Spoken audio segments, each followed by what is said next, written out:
This is not me throwing any shade at Doris Burke. Stephen A. Smith just exposed Doris Burke for going broke. This comes after her demotion at ESPN. Smith claims financial troubles and one hidden scandal played a role. Let me break down exactly what happened. Doris Burke, the fall from ESPN's top NBA team. The basketball universe got rocked harder than a Shaquille O'Neal dunk when ESPN announced in August 2025 that Doris Burke would no longer be part of its lead NBA Finals broadcast team. Now let me tell you something, folks. This wasn't just any ordinary roster move. This was ESPN essentially saying, thanks for the historic run, but we're moving in a different direction. The network replaced Burke with Tim Legler, and suddenly the woman who broke barriers became the woman who got pushed aside. Jason Whitlock did have some comments about the situation, and according to him, the ESPN sucked at true inclusion. He goes, "This whole Doris Burke thing and what ESPN is doing, it tells you everything about what the true agenda is for diversity, equity, and inclusion.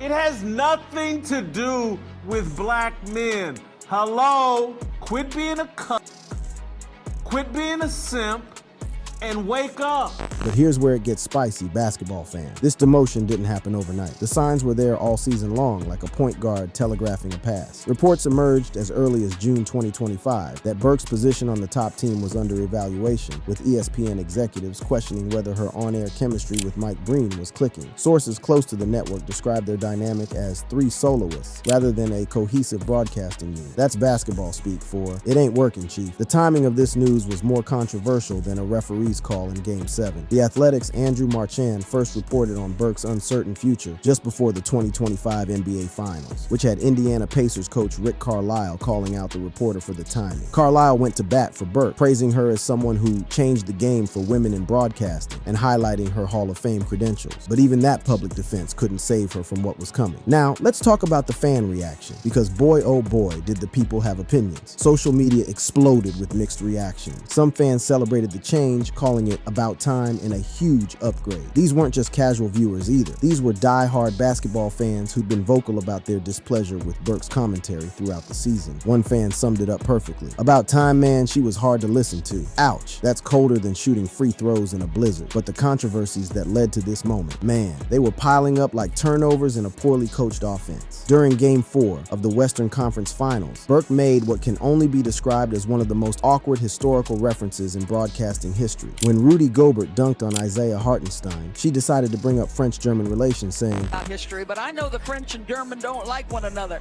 And Rudy says, "Bonjour, Mr. Hartenstein. Have a little bit of that left-handed dunk." Her colleague Mark Green goes, "What are you trying to start here?" And you see the impact. Meanwhile, the internet went wild, and not in a good way. Social media users called it a bizarre World War II joke that was completely inappropriate for a basketball broadcast. Then there was the Shai Gilgeous-Alexander situation that had fans pulling their hair out. Burke called the Thunder superstar a free throw merchant, essentially dismissing the skills of the reigning MVP candidate. He's a great free throw shooter. 5 of 7, so he's taken 7 free throws already in 4.5 minutes. It's a reason NBA Twitter likes to call him the free throw merchant, Mike. That comment didn't age well, especially considering Gilgeous-Alexander's incredible season performance. It was like calling Michael Jordan just a decent shooter. Technically, you could argue it, but you sound ridiculous doing it. The criticism reached fever pitch during Game 7 of the NBA Finals. Fans tore into Burke's commentary, with some calling her the worst announcer in NBA history. The social media backlash was relentless, with viewers expressing relief that they wouldn't have to hear her commentary postseason. That's not just criticism, that's fans actively celebrating the end of someone's involvement in their favorite sport's biggest moments. But here's what makes this whole situation even more complex. Burke's supporters fought back hard. Richard Jefferson showed solidarity by wearing a "My Favorite Broadcaster is Doris Burke" t-shirt during ESPN's coverage, and Rick Carlisle continued defending her pioneering role in sports media. These aren't just random people. These are respected figures in basketball who understand the industry and recognize Burke's contributions. The demotion also raised uncomfortable questions about progress in sports media. Here's a woman who made history in 2024 as the first female analyst to call the NBA Finals on television, and just 1 year later, she's being moved to the second-tier broadcast team. Some viewed this as a potential setback for diversity and inclusion efforts in sports broadcasting, while others argued it was simply a business decision based on performance and fan feedback. What's particularly telling is how ESPN handled the situation. They gave Burke a multi-year contract extension while simultaneously demoting her, which is like giving someone a participation trophy while telling them they can't play in the championship game anymore. She'll continue calling games with Dave Pasch on ESPN's #2 broadcast team. But let's be real, going from the NBA Finals to the second string is a significant professional blow, no matter how you spin it. The writing was clearly on the wall when you consider ESPN's broader strategy changes. The network has been shuffling its NBA broadcast teams more frequently than a coach changes lineups during a losing streak, with Jeff Van Gundy and Mark Jackson getting the boot in 2023, followed by Doc Rivers and JJ Redick departing for coaching roles. Burke found herself caught in this revolving door of talent, and ultimately, she was the one who got dizzy and fell off. This demotion represents more than just a personnel change. It's a seismic shift in how ESPN views its NBA coverage and what direction the network wants to take moving forward. The basketball community is watching closely to see how this plays out, because if a Hall of Fame broadcaster with Burke's credentials can get demoted after making history, what does that say about job security in sports media? The answer might be more unsettling than fans want to admit. The ripple effects of Burke's demotion are already being felt throughout the industry. ESPN's decision to prioritize Tim Legler, a former player with extensive TV experience, signals a clear preference for athlete-turned-analyst over traditional broadcasters. This isn't just about Burke, it's about ESPN doubling down on a formula they believe resonates better with modern audiences who want insider perspectives from people who actually played the game at the highest level. What makes this situation even more complicated is the financial implications for Burke personally. While she maintains a comfortable $4 million net worth and secured that contract extension, losing the NBA Finals assignment inevitably means losing the premium pay that comes with calling the sport's biggest games. The NBA Finals broadcast is the Mount Everest of basketball coverage, and getting removed from that mountain means accepting a significantly lower peak in terms of both prestige and compensation. The broader message ESPN is sending here is crystal clear. Fan sentiment matters more than pioneering achievements when it comes to their premier broadcast assignments. The network's willingness to move Burke despite her historic significance suggests they're prioritizing immediate viewer satisfaction over long-term diversity goals. That's a business decision that speaks volumes about where ESPN's priorities lie in today's hyper-competitive sports media landscape. Stephen A. Smith's diplomatic dance around the Burke situation. Now here's where things get interesting, because when it comes to Stephen A. Smith and his thoughts on Doris Burke, the man was walking on eggshells thinner than a rookie's confidence after their first NBA benching. On the Stephen A. Smith Show back in June 2024, Smith made it crystal clear that he missed the former ESPN NBA Finals commentary trio of Mike Breen, Jeff Van Gundy, and Mark Jackson. I miss Jeff Van Gundy. I miss Mark Jackson. This is about the fact that Jeff Van Gundy and Mark Jackson were truly an A-team. They were exceptional at their job. He called them an A-team that was exceptional and riveting, which is basically Stephen A.'s way of saying they were the basketball broadcasting equivalent of the 1992 Dream Team. But here's the kicker. Smith went out of his way to clarify that his praise wasn't meant to throw shade at the current team. He specifically said, "This is not me throwing any shade at Doris Burke, JJ Redick, certainly the Hall of Famer Mike Breen. Doris Burke's a Hall of Famer too.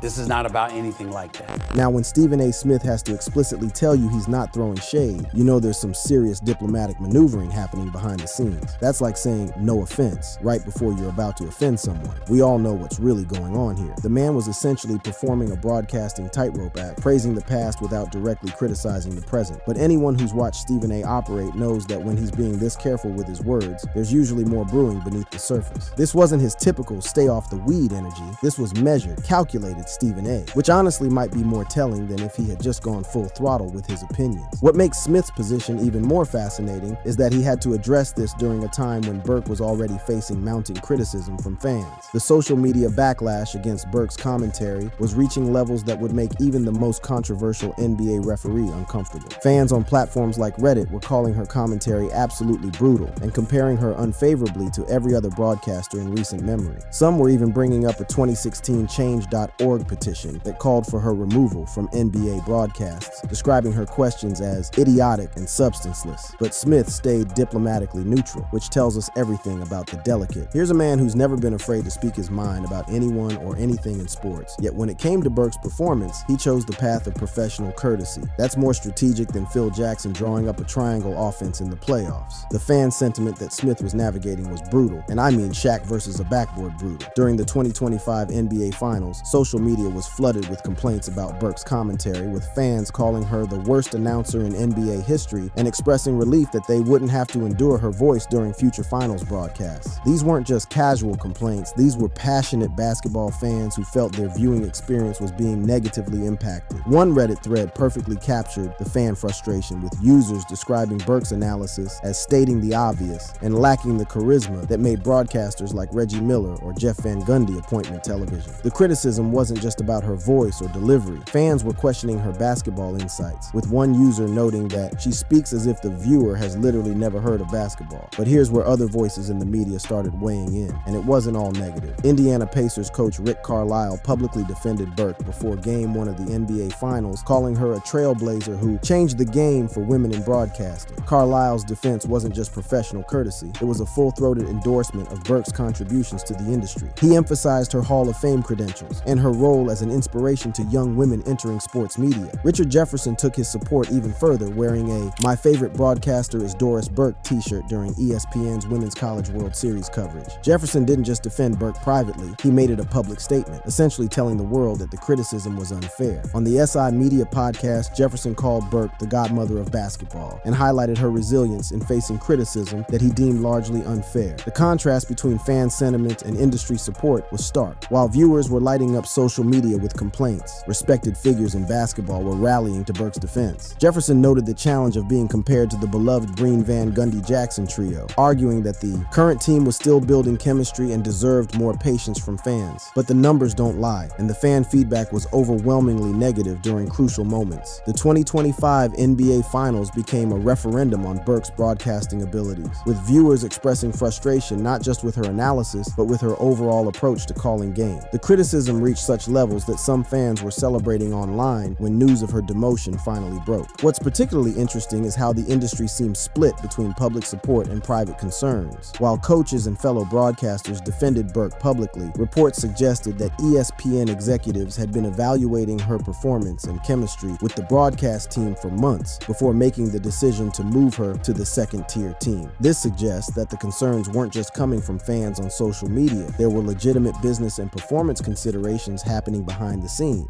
The situation became even more complex when you consider the broader context of ESPN's NBA coverage struggles. Criticism wasn't limited to Burke. The entire studio team, including Stephen A. Smith and Kendrick Perkins, faced heavy backlash during the finals for their argumentative and self-centered coverage. This suggests that ESPN's NBA coverage issues were systemic rather than isolated to one broadcaster. Smith's diplomatic approach to the Burke situation reflects the complex dynamics at play in sports media. He understood that directly criticizing a pioneering female broadcaster would open him up to accusations of bias, while also recognizing that fan sentiment was overwhelmingly negative. His careful word choice and explicit disclaimers show a man navigating treacherous waters with the skill of someone who's survived decades in the sports media business. This disconnect between professional respect and public reception would ultimately play a crucial role in ESPN's decision-making process. What's particularly revealing about this entire saga is how it exposes the harsh realities of modern sports media, where social media sentiment can override decades of professional achievement. The intensity of the online backlash against Burke during the finals created a toxic environment that made her position untenable, regardless of her actual broadcasting abilities or basketball knowledge. This represents a concerning trend where fan mob mentality on platforms like Twitter and Reddit can effectively pressure networks into personnel decisions. The Stephen A. Smith factor in all this cannot be understated. His diplomatic approach to discussing Burke revealed just how politically charged her situation had become within ESPN circles. When someone as outspoken as Stephen A. chooses his words that carefully, it's usually because there are serious behind-the-scenes dynamics at play. His measured response suggested he understood the broader implications of Burke's situation for the network and didn't want to add fuel to an already combustible fire. The most troubling aspect of this entire controversy is how it demonstrates the precarious nature of pioneering roles in sports media. Burke broke barriers and made history, but those achievements couldn't protect her from the harsh realities of fan opinion and network business decisions. This sends a chilling message to other women and minorities in sports broadcasting about the sustainability of progress in an industry that remains heavily influenced by traditional audience expectations and social media pressures.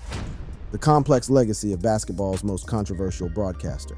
Let me tell you something about Doris Burke's journey in sports broadcasting. It's been more up and down than a rookie point guard's shooting percentage, but the woman has undeniable game when it comes to basketball knowledge. Burke's credentials are absolutely legitimate. She was inducted into the Naismith Basketball Hall of Fame in 2018 as the recipient of the Kurt Gowdy Media Award, and her basketball IQ comes from actually playing the game at Providence College as a standout point guard. This isn't someone who stumbled into basketball coverage. This is someone who lived and breathed the sport long before she ever stepped behind a microphone. When you look at Burke's evolution as a broadcaster, it's like watching a player develop from college to the pros. Impressive growth with some growing pains along the way. She started her ESPN journey back in 1991, initially covering women's basketball before gradually expanding her portfolio. The woman paid her dues, working her way up from radio commentary to becoming the first woman to call a New York Knicks game on both radio and television in 2000. That wasn't just a token appointment. That was recognition of her basketball expertise and broadcasting abilities. But here's where the fan perspective gets interesting, because the basketball community is more divided on Burke than a locker room during a trade deadline. Her transition from sideline reporter to lead analyst in 2017 marked a significant shift in how fans perceived her work. When she was asking questions courtside, fans appreciated her basketball knowledge and her ability to get insightful responses from players and coaches. But when she moved into the booth as a color commentator, suddenly the expectations changed, and not everyone was pleased with the results. The fan criticism became particularly intense once Burke joined ESPN's top broadcast team. Reddit discussions reveal a fan base that feels her commentary lacks the charisma and insight they expect from a lead analyst. Users described her analysis as stating the obvious and compared her unfavorably to predecessors like Jeff Van Gundy and Mark Jackson, who brought humor and controversial takes that kept fans engaged. One fan summed up the sentiment perfectly. She speaks as if the viewer has literally never heard of basketball. But let's be real about what Burke has accomplished throughout her career, because her resume reads like a Basketball Broadcasting Hall of Fame induction speech. She became the first woman to serve as a full-time NBA game analyst for ESPN in 2017, breaking barriers in a male-dominated industry. Then in 2024, she made history again as the first woman to call an NBA Finals on television, a moment that should have been celebrated as a monumental achievement in sports media. Her basketball knowledge isn't just impressive for a broadcaster, it's impressive, period. Players like Kevin Durant have publicly praised her insights, with KD famously saying Doris is the truth back in 2017. When you have someone of Durant's caliber co-signing your basketball expertise, that carries serious weight in the basketball community. Giannis Antetokounmpo has also praised her insightful questions, noting that she asks things that actually make players think rather than serving up softball questions. The cultural impact Burke has had extends beyond just basketball analysis. When Drake wore a Woman Crush Everyday Doris Burke t-shirt in 2016, it catapulted her into mainstream popular culture in a way that few sports broadcasters ever achieved. That moment, while initially seen as playful, actually highlighted how Burke had transcended traditional sports media boundaries and become a recognizable figure even outside hardcore basketball circles. However, the transition to lead analyst exposed some weaknesses that fans were quick to identify. During crucial games, Burke made several errors that undermined her credibility with viewers. The Kristaps Porzingis incident, where she commented that he appeared a step slow without acknowledging his well-documented recovery from illness, showed a lack of preparation that fans found unacceptable for someone calling championship-level games. Burke's personal life has also played a role in shaping public perception, though not always in ways that seem fair or relevant. She's a divorced mother who has maintained a co-parenting relationship with her ex-husband, Greg Burke, and has successfully balanced her broadcasting career with raising two accomplished children. Her ability to maintain professionalism while dealing with personal challenges speaks to her character, even if some fans focus more on her broadcasting missteps. The irony of Burke's career arc is that her most significant achievement, calling the NBA Finals, also became the source of her most intense criticism. The 2025 NBA Finals became a referendum on her broadcasting abilities, with fans expressing frustration that reached levels rarely seen for a broadcaster. Social media was flooded with complaints about her commentary, with some viewers saying her voice ruined their finals experience. But here's what makes Burke's story particularly complex. The criticism she faces seems disproportionate compared to male broadcasters who have made similar errors or exhibited similar shortcomings. Bill Simmons, who initially criticized Burke in 2008 with sexist remarks, later became one of her strongest supporters, praising her analytical skills and advocating for her promotion from sideline reporter to game analyst. This evolution in Simmons' perspective reflects a broader recognition that some of the early criticism Burke faced was unfairly influenced by gender bias. The financial aspect of Burke's career tells a story of success despite the controversies. With an estimated net worth of $4 million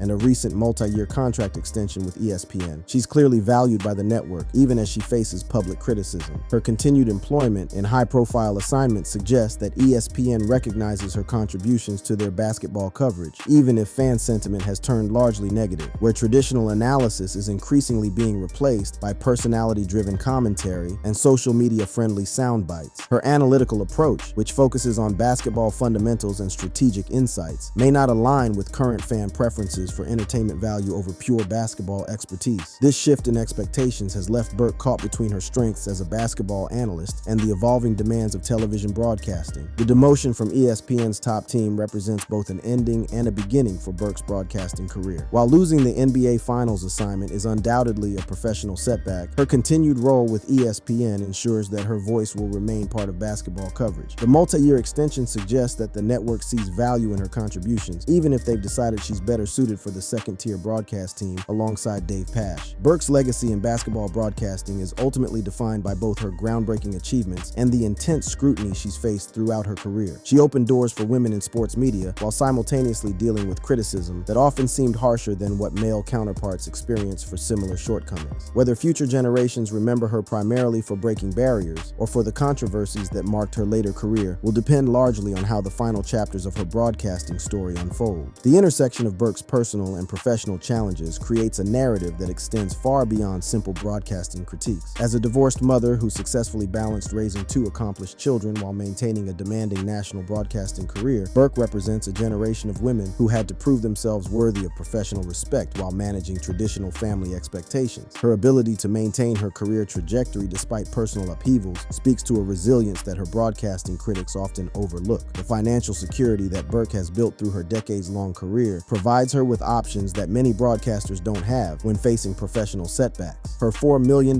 net worth, while substantial, also represents the premium that comes with being among the first women to reach the highest levels of sports broadcasting. This financial cushion allows her to weather controversies and career transitions that might derail lesser-established broadcasters, giving her the luxury of choice in how she responds to criticism and network decisions. Perhaps most significantly, Burke's story illustrates the complex relationship between merit and perception in modern media. Her basketball credentials are unimpeachable, her work ethic is legendary among colleagues, and her historical significance is undeniable. Yet none of these factors could fully shield her from the harsh realities of fan sentiment and network business considerations. This disconnect between professional achievement and public reception reflects broader challenges facing the sports media industry as it navigates changing audience expectations in the digital age. The ultimate irony of Burke's broadcasting journey is that her greatest professional triumph, becoming the first woman to call the NBA Finals, also became the catalyst for her most intense criticism. This paradox suggests that pioneering achievements in sports media come with unique pressures and scrutiny that traditional broadcasters never face, making the path forward for future diverse voices in sports broadcasting more challenging rather than easier. That's all for now, folks. Thank you for watching. To stay updated with such content, click on the card showing on the screen.